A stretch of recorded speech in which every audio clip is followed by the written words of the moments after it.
Well, here it is, folks. Whitehouse.org published that giant stack of papers that Trump had that was going to be read, I guess, that he decided to throw on the floor at the press conference earlier today. If you don't know what I'm talking about, here it is. But look at this. These are all, each line is something that we did. Nobody did that before. And it's big stuff, too.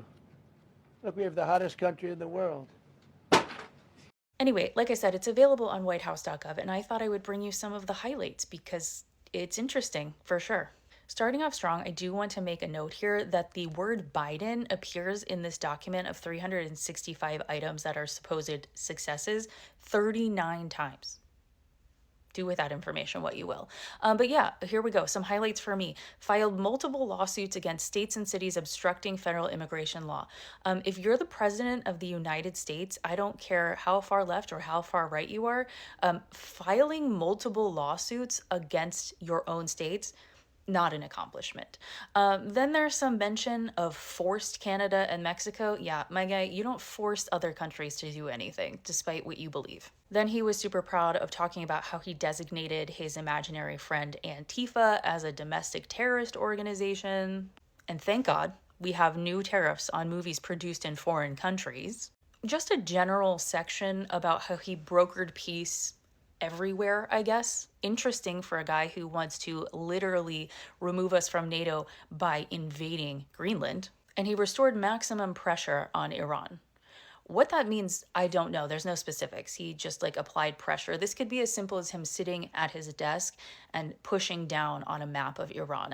I don't know what that means. Then he's super, super excited in item 176 to let us know that he is proud of bringing racist individuals here and calling them refugees.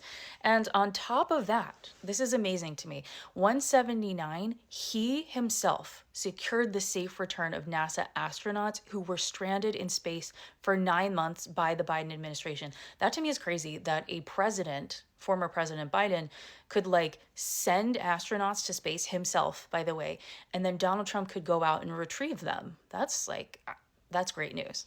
Then he demanded that embassies worldwide would only fly the American flag. I think this might be my favorite of the pages. Item 243 stripped notorious crackhead and grifter Hunter Biden of his taxpayer-funded Secret Service detail, as well as signed an executive order to end the use of paper straws. You know, he is just the best president there is. Item 259, we're very excited to have taken a giant marker and written on the map of the world Gulf of America over the Gulf of Mexico. That will change as soon as he is no longer around. And then 262. He's really, really proud of this accomplishment, overseeing a dramatic decline in federal employment. He's super proud to be taking jobs away from the American people. And let's not forget about those two 88-foot-tall American flags. 88 is it's a weird number, right?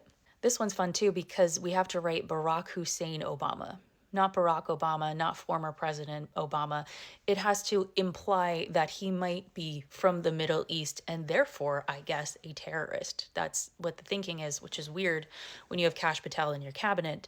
And then let's not forget the exciting news that we have withdrawn not just from the Paris Climate Agreement, but there's another item that talks about withdrawing us from the World Health Organization.